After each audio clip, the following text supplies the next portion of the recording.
The Game Master is a god of the table. They're not just a referee, they're also a world builder. They're an event planner and a storyteller, a harbinger of dark fantasies and a safe shoulder to cry on. They're a home brewer and a tactician. They're a showman. And with all this going on, we still wonder why there's so many burnouts, crash outs, meltdowns, and imposter syndromes in this hobby. Let's take a step back and let's take some pressure off the head of the table. Today, we're going to look at a round table where everyone contributes, everyone benefits, and everyone is a part of the quest. Now, this isn't just about relieving the poor, beleaguered forever GM of their burdens. It's about creating a community that has more investment in the game beyond the in-character party-based quest you're probably already on.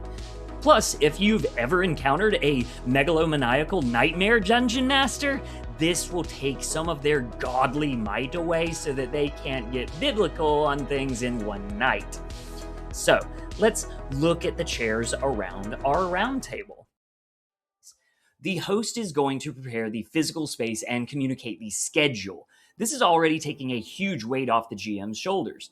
Plenty of game masters complain about scheduling being the toughest part of the game, so having another player take this role lets the GM focus on the experience while the host is herding all of the cats and making sure we have an actual table to play on. This is an essential role and it shouldn't be a thankless one. So if you have a hostess with the mostest, make sure you treat them right. That's why I bought my girlfriend a sword. Here you go, babe. You're very welcome. Up next is the scribe.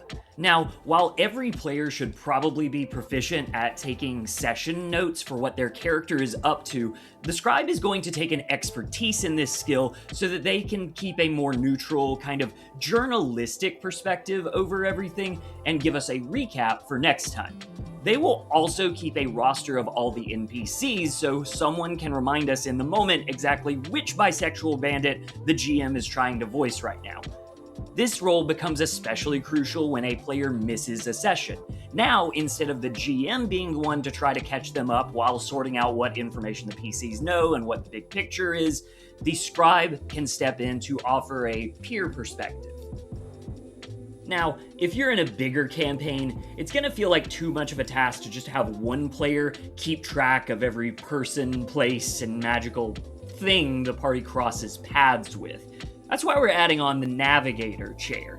Now, the navigator is going to keep a player-facing map that's going to keep track of all the wacky towns and the geographically improbable biomes that we quest through.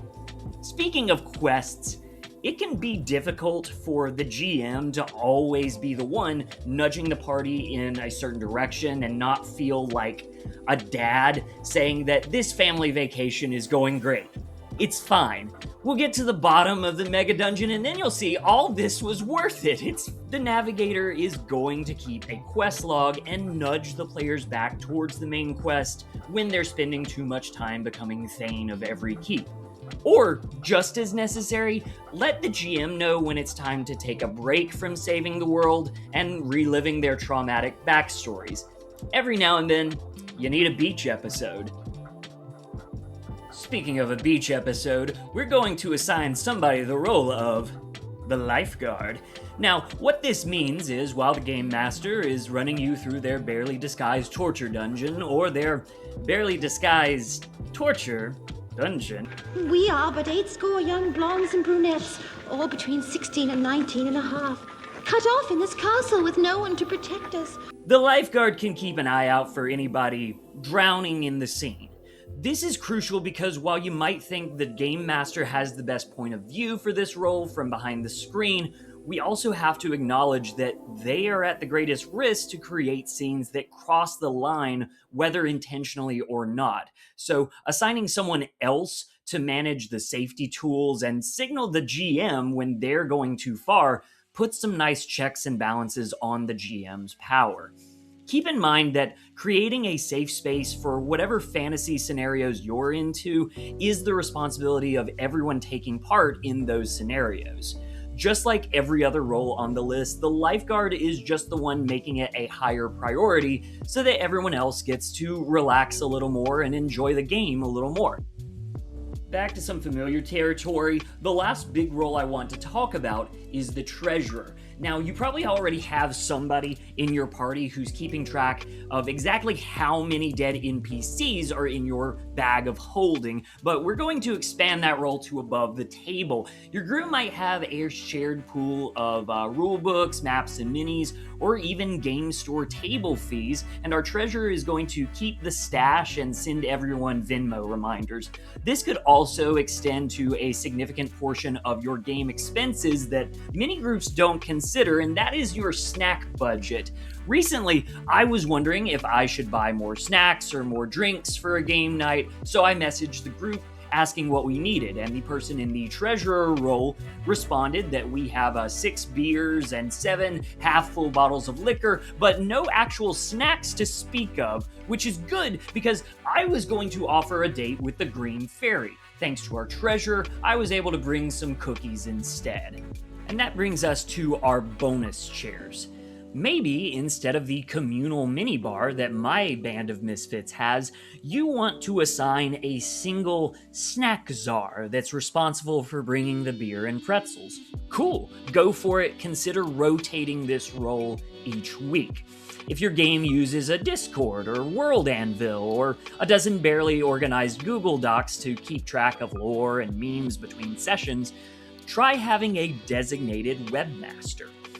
If you like creating an atmosphere with subtle ambience and not so subtle bardcore covers and even lovable cheesy sound effects, being a DJ while being a game master can actually create a lot of unnecessary cognitive load. Assign a player who's already on their phone all the time to take up the DJ chair. And after all, no King of the Pirates crew is complete without a musician. If you have a rules lawyer at the table, then use their superior knowledge of rules law for good by letting them be the special counsel for the group. This is an especially good role for a game master who's ready to pass off the reins for a while. The seasoned game master can come in with a few hints and clarifications to keep the crunch in line, while the new GM can focus on their unique fluff. If you have a player who isn't so hot on plotting out adventures, but they really love creating maps or 3D terrain, let them be the map maker. It might be helpful to let the group decide where they're actually going next time so the game master and the map maker will both be in the know. But thankfully, we have the navigator guiding us towards that destination and jotting down a few notes that might look especially good and distinct on our map. The scribe is keeping track of all the character descriptions so that they can provide some advice on picking out minis. The treasurer is allocating $10 from the pun jar so that we can buy some new markers. The lifeguard reminding us not to go too crazy on the prop spider webs because of Steve's arachnophobia.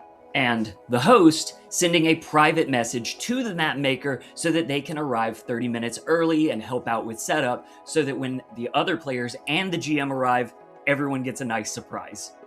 And that's about it. If you like this idea, then go for it. Share it with your table and see what they think. And just like you're already doing with your RPG rulebooks, if something doesn't quite work, then tweak it.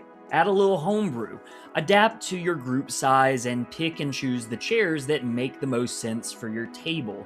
Maybe if treasurer sounds a little too parliamentary procedure for you, you can reflavor it as the quartermaster or the mimic. In fact, you can reflavor this whole framing device of the round table and instead go for the afore alluded to pirate crew, or really empower your players by not just having one monotheistic god of the table, but a whole polytheistic pantheon of super friends rolling dice together.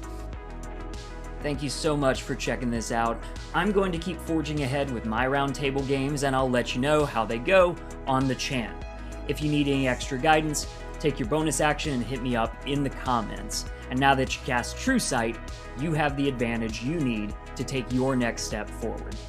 Have a nat 20 day. Bye bye.